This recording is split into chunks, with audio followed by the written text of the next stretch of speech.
back on the Bossman show, friend of the show, Byron Smith, Prairie View Panthers, SWAC Conference, 7-4 on the year, 6-0 in conference play. Coach Smith, good to talk to you again. How's life, man, down there in Prairie View? Life's good, my friend, and thank you for having me on the show. Always excited to be able to spend some time speaking with you about our program. Obviously, we had a little bit of a pause, which everyone is kind of going through, so it's kind of expected from time to time. But we're dealing with it. We'll be off for about a week, and then we'll get back to the floor, and hopefully we can continue our winning ways, in conference play. Now, Coach, this year's been mirrored with just stops, starts, everybody in the country. And how have your young men persevered through this? You know, you had some games canceled and postponed in the past, but just talk about your team's resolve and your mental makeup of your guys to fight through all this adversity. Boss, I'm so proud of my guys. I mean, obviously it's tough. It's tough for us as grown men. You can imagine what it's like for young adults that 19, 20, 21 years old that that's all they've ever really had that's been consistent in their life, the love of their family, the support of their family, and basketball. I'm pretty sure for as long as they can remember, but not knowing that if you're going to be able to play and, if you're going to be able to practice and, if you're going to, you're off 2 weeks, sometimes 3 weeks, some schools, 36 days. I mean, it's just been very difficult, but I'm really proud of them because the thing that we always talk about with our guys is focus on what you can control. And the things that you can control, every day is your attitude, your effort, and your execution on a daily basis. And we've stayed true to that. And they have done that. I mean, they have really put that in a headlock and made it part of their DNA. And they've answered the call each and every time. The attitude's been great. Energy's been great. Effort's been great. And they've been a tough, resilient bunch. So I'm really proud that they've been able to go through some adversity and come out in a positive way. We still have ways to go. There's still a lot of basketball to be played. But up until this point, I'm really proud that they've really been able to endure some tough situations, but be able to make the best of it. And it's a blessing, Coach, to play 11 games so far in this year already, because some schools, like I said, haven't played 3 or 4 games, 5, 6 games, and they're done, right? So if you get 11 games in, got a little bit on a roll here, kind of building towards that March, because that's when it really counts, that SWAC tournament. So I feel like, Coach, even though you're having a pause right now, you guys have an opportunity to build back up that callus, get back in shape again, and make that run you want to make, getting that SWAC and get that tournament, getting that big dance again. Absolutely, boss. Tough times don't last, tough people do. And I think that in every adverse situation, there's a positive and there's a silver lining at the end.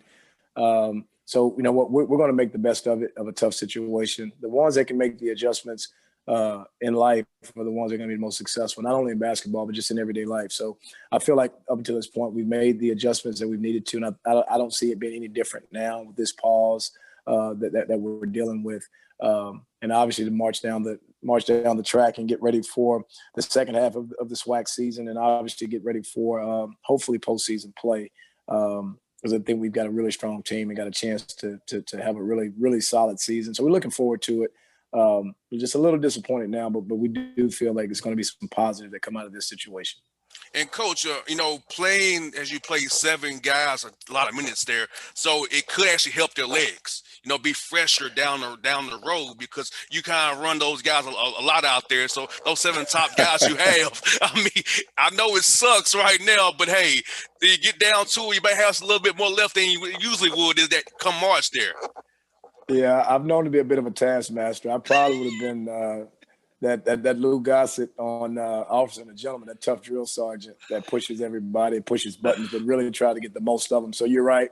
I think they're going to have a chance to kind of get rejuvenated. We know we're actually adding a couple pieces too, Loss, which is really good. 2 quality players. Fate Williams, who's been out, with injury, all of conference, a hyperextended knee. When we get back to the floor, he'll be there. Eric Hester is a young man that transferred in from Tallahassee Community College by way of the University of Florida. He played there as a freshman, and he's just gotten eligible here last week.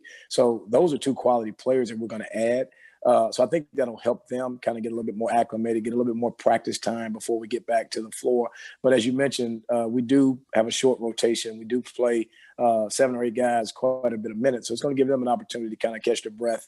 Rest a little bit, not a lot, but rest a little bit, because we're still able to practice. Several of our guys are able to practice that are within the time limit of their protocol and their COVID testing. So I do think when we get back out, I think we'll be a fresh group, and I think that down the stretch, I think we're going to be. I think we're one of the top contenders. Not making any predictions, but I do like our chances going down the stretch that we can be one of the last teams standing at the end and have a chance to get in the NCAA tournament. You have a big three guard rotation. I love of Cam, Juwan, and Jeremiah. Tell us about those three young men that you have out there running the guards for you, man, because they play really well every night for you. They're shooting threes, defending like crazy, causing trouble, pushing the ball for you guys. So tell us about those three young men you got there, Cam, Jeremiah, and Juwan there. Well, I'll speak about the Jawan first because he's actually a returner. A lot of people don't realize that. And just to kind of show you the type of players that we've had and the type of talent that we've had over the past few years, Jawan had to take a red shirt last year because he wasn't one of our better players at the wing position. We obviously had the player of the year, Devontae Patterson. We had Gerard Andrews, Chancellor Ellis. So we had guys at his position that he just, at that time, he wasn't better than those guys, to put it bluntly. But he worked really hard. When he went back home in the summertime, he decided to come back, which I was proud of that because a lot of kids, if they don't play in this day and age, if I don't play right away, I don't have success right away. I'm into the transfer portal. Oh, yes. So I'm proud that he just sucked it up and manned up and just went back and continued to work on his game. He came back in with a really positive attitude. He's worked really hard, and he's been very productive for us. So really proud of that young man. Jeremiah Gambrell is a young man that I've known since the 6th grade. I've had a relationship with him.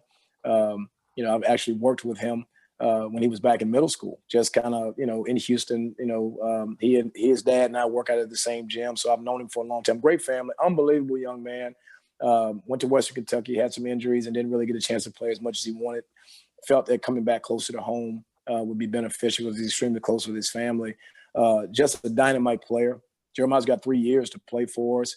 I think he's one of the better shooters in our conference. I think he's got a chance to be an all-conference player, if not this year, definitely in years to come. He's someone that's going to have a big impact in our conference, and especially with our team. But just got the best attitude of almost any of our guys. Easy to work with, very coachable, very team-oriented, great in the locker room, great around campus. So really excited about his impact and what he's going to bring moving forward. Last but not least is Cam Mack, the notorious Cam Mack. Cam is actually a next level kind of player, to be honest with you. I mean, he was bounced around a little bit. Sometimes it's all about the fit. It's never been about Cam's talent. I think it's really been about Cam getting into an environment where he fit that helped him, not only physically, but emotionally, mentally. I think that, we've been able to develop a good rapport with Cam, connect with him. I think Cam believes in our staff. And I think that's really important, Bossman. First and foremost, when you're dealing with these student athletes, the believe in is the thing that comes first. They have to believe in you as a man, and what you're selling as a staff. The buy-in is second, the system and how you play. That's second. That's secondary. You got to get the believe in first. I think Cam believes in what we're doing and how we are, that we actually care about him. I'm not saying that other institutions, other places he's been, they didn't care, but I think it was more just about him getting a fit. Now, the basketball part comes easy for Cam. Cam, I'm always on him all the time about getting in that weight room. It's more than just talent, Cam. If it's just about talent, boss, Cam Mack can play anywhere in the country and can be a starter at any program in the country. I think he's got that type of talent. I think he's got that type of upside. I think Cam has a future in this game beyond Prairie View if he wants to put the work in and start doing some of the other things, the weights, the nutrition, the being in the gym, just, hours at a time, the Kobe Bryant way, just continuing to try to be better today than you were yesterday. If Cam can adopt that, the sky's the limit for him. I think right now he's an elite player, one of the better players in our league, one of the best players that we've had at Prairie View at the point guard position since I've been there, and this is my 5th year. So I can go on and on about him, but really happy to have him and just excited to get back on the floor and just see how far we can go with this group. But I'm definitely blessed as a coach to be able to work with quality young men who bring it every day, take care of their academics, and just good citizens, out in our society each and every day. Well, Coach, Cam needs a guy like you because that's why I feel like he's a great fit because, you're going to be on him and give him – see, you're real and transparent. See, you and I both know that some guys who portray real transparent or really not. But Absolutely. you know with Byron Smith where you staying always, so he needs that, and you do it to make him better and make all your guys better. Because so you being a taskmaster is good because it's funny. I always got along better with my coaches who are more taskmasters. I did the one who kind of let me slack. So I've always found a Absolutely. taskmaster really cared more about me because he want to make me better, not let me just get complacent and comfortable. You're doing what I was doing. So I feel like your guys love you for that as well. Yeah. I appreciate that, boss. You're exactly right. And I'm the same way. I came through that old school way of, of getting it and getting the truth and just being, how the young kids say today, being real with them. I think we as leaders, I think we as adults, I think we as mentors, coaches, I think it's our job to give these young people the facts. The choice is theirs, but we have to give them the facts. We have to tell them what's real, what's temporary, and what's fake. And they take it and do with it what they want to do with it.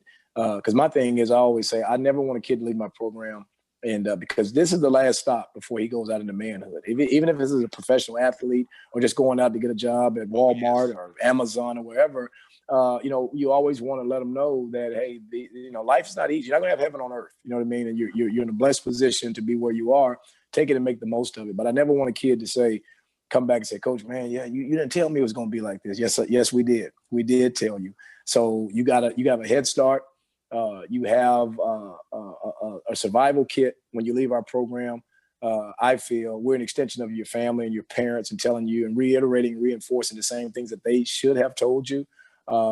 So, you're right. And we try to do that. And 99% of our kids, they respond to that.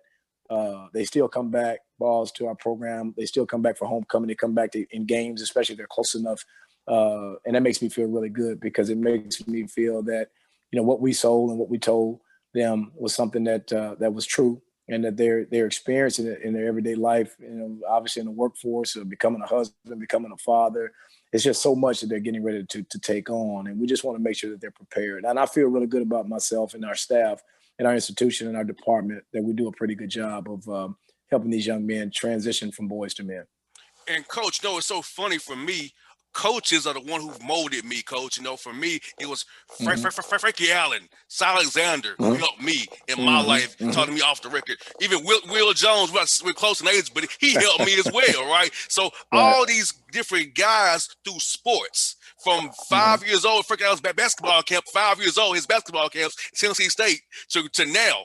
All these lessons I was taught as a young man have helped mold me to the man I am today, to be a leader in my community and to be a good boyfriend, a leader, a mentor, a friend, a father figure to many multiple kids that I don't have any kids myself, but I have a bunch of them in the community here in Atlanta. So I feel like Mm-hmm. you said, the right coach, the right mindset with a coach helps you as a young man be a better community leader when you leave for me TSU, for you, Prairie for you, and wherever else in the SWAC. So I feel like it's so important for young men to choose a coach who really cares, who really wants to mold them beyond just doing something for them. Which I know you want to win games, but winning the game of life is more important, in my opinion, Coach. Absolutely. You're so right, Boston. And I tell you, like that old saying, we all live by it, that it takes a village to raise a child. And we're all extensions of doing the right things and parents and things of that nature. So I'm the same way. I've had a lot of people that have, had a lot to do with my development, as a young man, and I'm still learning. And I still surround myself around people that are positive, that have been to places that I haven't gone. Because I think it's beneficial. I think it helps. One of the things that I try to do, boss, with my young people is that I try to share my experiences. And I think when you do that, you can never be wrong. And when you start giving opinions and giving advice, that's when you can kind of get yourself in a little bit of trouble. Well, Coach, you told me this. No, I shared with you that when I was your age or when I went through this similar experience that you're talking about, this is kind of how I handled it. And it kind of it's positive, but it kind of keeps you from, putting yourself in a tough spot because, like I said, when you give opinions and advice, sometimes it can kind of go against you. But we just try to share our experiences and thankful that we've been able to go through some things and deal with some adversity and come out on the other side of it and be in a position where you can kind of give back. Because what it is all just by giving back. You just named some very impactful people, the Coach Alexanders and, Frankie Allen's and obviously Will Jones is on his way to, looks like, stardom. You named some really impactful people, and I had some of those same people in my life. So I want to be that. I mean, I want to be a pillar. I want to be someone that they can look back and they can mention my name. Not that he won championships or he did this and that, but he told me some things that that resonated with me. And 10 years down the track, I thought about what Coach Smith said. And you know what, Coach, you were exactly right. Some of the things you said to me, man, are, really happening in my life right now. And that's when you've done a good job and you've been able to reach that young person.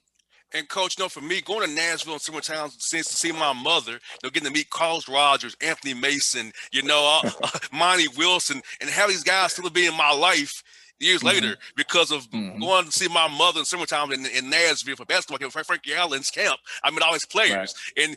And I didn't go to TSU because of that. That's why I went there, because of going as a kid, leaving Atlanta, go see my mom summertime. I didn't go to school here in Georgia. No, I could have. Right. I chose to go there because I was used to that campus from a 5-year-old on up. So just even going to basketball camps, which are so minute, but that started me on my path, Coach, to being in sports and media after college. So I feel like it all works. It's all a cycle, Coach. It all has a purpose. Anything you do, Coach, even as a 5-year-old, my mother's vision for me had a purpose then. Absolutely. It's funny you say that. I grew up in Bossier City, Louisiana, so it's the real country, if you will.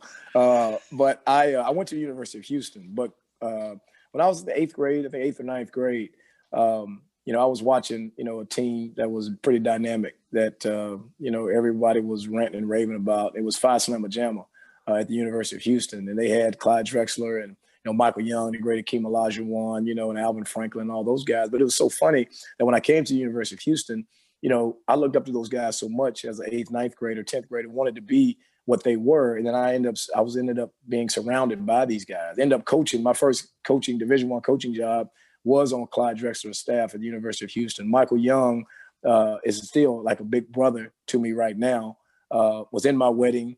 He and I spent so much time together, and we're still extremely close. So, like you said, the Carlos Rogers, the Anthony Masons, seeing those guys at a younger age than what I saw Clyde and Mike, but just, those guys made me wanted to be a Houston Cougar, wanted me to, that was my dream school. Everybody wants to go to LSU growing up in Louisiana, but the University of Houston was my dream school to go to. And I was blessed, by the grace of God, to get an opportunity to do that and just come in contact with these people, the greats back then, and just how they inspired me and had a huge impact on my basketball life. And then obviously getting to know these guys and spending time around them as young men, definitely got some great life lessons from those guys. And they, they're a little bit older than I was, but they were mentors to me, in my late 20s. Early 20s as a player, and then late 20s when I was around those guys, working with them on the staff. And it's the same thing that we're trying to do right now. It's just takes a village, but just being able to have an impact. A few words that you may say, you don't know if that's the difference in a young person going the right way or not going the right way. So, we have a tremendous responsibility, and we don't always know that people are watching. Young people are watching, our move, almost our every move. So we have to be an outstanding example, a shining light, and be a picture of consistency for these young people, so they can not necessarily go out and be like you, but maybe some of what you have done will impact them, and they can get out and be productive in society. And once we do that, again, I feel the job is done with that particular young man. You got that right, Coach. Like I told Coach, I said, Coach Allen, I remember you told me I was 7 years old, Coach, and I still remember this stuff to this day. He's like, you remember that? I said, yes, I do. That's how much impact it had on me as a 7-year-old. Seeing you every summer, spending weeks with you every summer, I learned a lot, So for me, I love being around basketball and football because it taught me so much, Coach. And I'll tell you this too. It taught me about different cultures because being in the hood of Atlanta, I didn't see white people. So playing chapel baseball, I got to meet white kids, Hispanic kids, Asian kids, because I just wanted to win and go leave the hood for a weekend, keep playing baseball. I didn't care about who color, race. I just wanted to win the game. I love my dad, but I want to get out of the hood for the weekend and go travel. So it's like sports is just such a great vehicle to teach you about life and culture and diversity of all kinds. It is. I mean, it's and it's just something. It breaks down all racial barriers. I'll be very blunt and just say that because sports brings all walks of life together. Different socioeconomic groups, Black, white, Latin, Hispanic, Asian. It just doesn't matter. And when you're out there competing and you have the same goal, nothing matters. How much money you have, what type of car, what type of house, none of that stuff matters. You're focused on that one particular goal. And then the more you're around that person, you start to realize that, you know what, just because a kid may have more than you, everybody's dealing with the same thing. We're all trying to make it. We're all trying to make baseball or football or basketball or track or whatever the case may be. We're all trying to make it, a part of our, our everyday life. We want to do it. We want to see how far we can go with it. So everybody's sharing the same bond. Everybody's sharing the same goal. You develop a bond. And I think that's the one thing. Sports is so pure.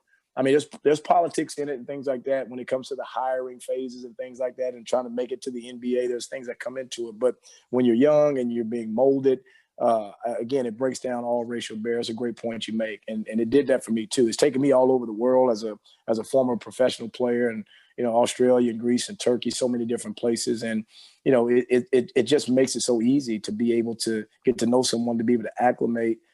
Because nothing else matters than when you're out there participating in that particular sport. It's a beautiful thing. And I've got, again, I'm a little bit like you in Bossier City. It was a pretty kind of a segregated area. I think I'm a little bit older than you are. Pretty segregated area where everybody kind of stuck to their particular groups, but sports brought that out. And when I left Louisiana, I didn't have a lot of experience in dealing with multiple races and things like that. But the more that I did, the more I stayed with the game and got a chance to travel and do things. I've got some really good relationships in all walks of life and all different nationalities. And I feel really good about that because in the true essence of being a Christian, that's what it's all about. Love see no color. Racism, it kills all of us. It hurts all of us. And obviously right now, not to preach, boss, but we're in a very sensitive racial climate good, right Coach? now where a lot of things are going on right now. But I do know that, as an athlete, I still think that we're unified, and from the professional level to the college level to AAU, high school, that stuff doesn't bother us. We don't get into that, and that's a beautiful thing. So sports is a tremendous platform for us to be able to get out and to be able to help and to be able to, make this world a better place. I think that's why such an emphasis on sports. Obviously, there's a lot of money involved in it, but I just think that, we all have a platform, you and your role, me and my role, the LeBron Jameses, the Patrick Mahomes, the Tom Brady's. I mean, everybody that's in a sports forum right now, they've got a tremendous voice. And I think this country has leaned on athletes and sports a lot to be able to help us get through some tough times. I feel real good to be part of the sports culture. I feel really good, and I'm going to do all that I can to make it better, and then continue to put out some good work and spread love, instead of hate and dissension and malice, just to try to make this place a better world for us to live in. And I think it's just a beautiful thing that sports has a huge part in our world right now today. And Coach, we're so blessed because for you and I both grown up in marginalized environments. For me, I grew up 2 miles from Clark Atlanta University at Morehouse and then Morris Brown. So I'm in the shadows of the Georgia Dome and the Omni. And I could never afford to go to the Omni or the Georgia Dome to watch the Falcons play a game or the Braves against Turner Field. But now, through the grace of God and my hard work and dedication, I can go cover those teams and go there whenever I want to.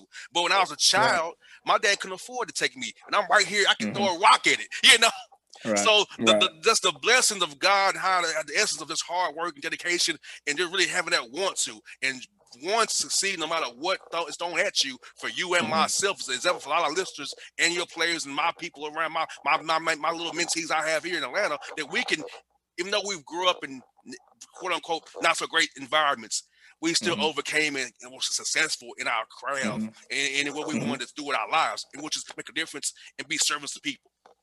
Absolutely. I mean, that's a great point that you make. And that's the thing that part of the responsibility of where we are now, where I am now is to share that with young people, as many people that will listen that, it's not always where you start. It's kind of where you finish, where you end up. Set your goals high. And some of the things that you may dream about right now can become a reality if you do the right thing. And if you take care of your academics, if you take care of your, working as hard as you possibly can and whatever it is that you choose to do. It can be basketball, football, it could be tennis, it could be hockey, whatever the case may be, put your best and try to be the best at it. And I share that with all kids and live right. And you haven't truly lived until you've helped someone else. Be a blessing to someone. When people see you coming, they got a smile on their face as opposed to when you're leaving. All these things matter. And you know what? If you do all those things, you work hard and you keep God first. Once again, the things that you dream about as a kid and you say, man, I wish that can become a reality. It can happen. It's happened for you. and you're sharing your story right now, and it's happened for me on several different fronts. And I still think that there's more for us out there. So you and I have to continue to be positive and continue to try to share our experiences and to try to help impact these young people the best that we possibly can.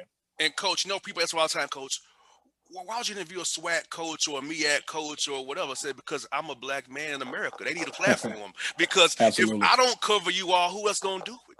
Because you all Absolutely.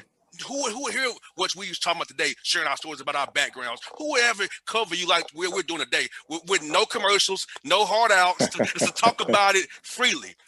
So Right. this platform is to help black coaches, black schools, black community hear our stories because coach, this, not like cover us when something bad happens. You know that. That's true.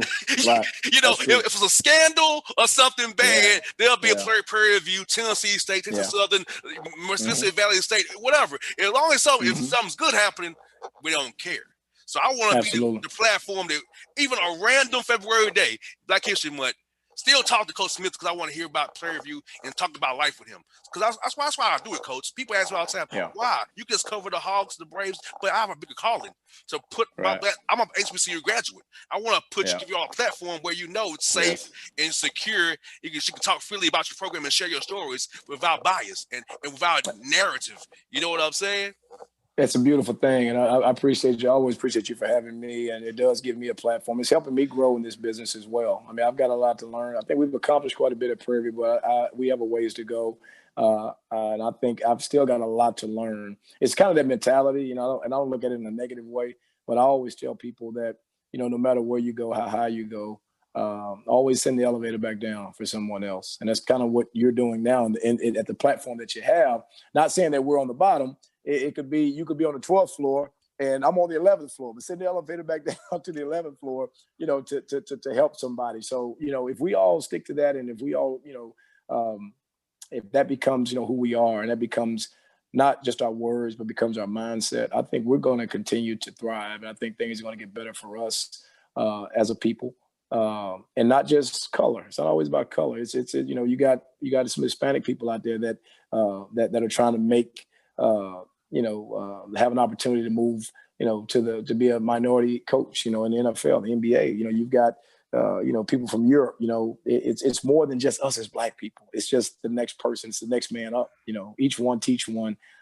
Extend a hand to your brother, because we're all God's people. And like I say, once again, he doesn't see color. I mean, he doesn't see color. He made all of us in his image and his likeness, and he doesn't favor anyone over the other. Sometimes society, they give their own version of it, and they write their own truths and things like that. But according to the book that you and I read, the Bible, God's not into that. You know what I mean? And he's into everybody. He loves all of us. We're all his children. He wants the best for all of us. So if we will continue, and not just let this time right now, boss, be I say not just let it be a moment, but let it be a movement in terms of, positivity and trying to help. If this will continue 10, 15, 20 years down the track, I don't know, maybe I may not be around to see it, but my children will, and their children will, and this world can just be a better place, because I think there's room for it to be better. And my hope and prayer is that it will continue to improve, and it'll be a better place in the end. And Coach, I'll tell you this openly. I've had to fight, people above my head about who I have on my show because of they wanted me to only cover certain things. And no, Right. ain't gonna happen, because Coach, I'm gonna tell you what happens. Right. I own the content. You just play it on your station, but right. I give you the content. So you don't tell me who I want to have on my show. So that's why it's like that. I like that. So you making a phone call. Why don't you talk to XYZ? Because I want to. Is that gotcha. you just play the show? You don't own the content. I do, so I can talk to Byron Smith or whoever I talk to it when I want to do it. So that's why, Coach, I'll never forget where I came from and who I need to cover, because the little guys important, because absolutely they have ESPN for the big guys, but I don't want the Swatty Lawson shuffle, nor the MEAC or the OVC. I want everybody to have a shot, and if I'm the conduit for it, and God gave me this platform to do it, I'm on you. I'm serving you guys. It's not about me. It's about you guys and your programs. Young men need to hear about your programs. This just show goes globally now, Coach, because the digital platforms on demand, it goes beyond our affiliates now. It's global. Right. So absolutely, a kid may hear it 3 weeks from now. Byron Smith Mm-hmm. is a great guy. I'm looking perfect Right. now. So, Coach, it all Absolutely. works itself out. And the Mm-hmm. technology that God's given us in this world, man, Yes. it's Mm-hmm. amazing, Coach. Absolutely. It is. Absolutely. Absolutely. And, Coach, last one for you, man, before you go today, man.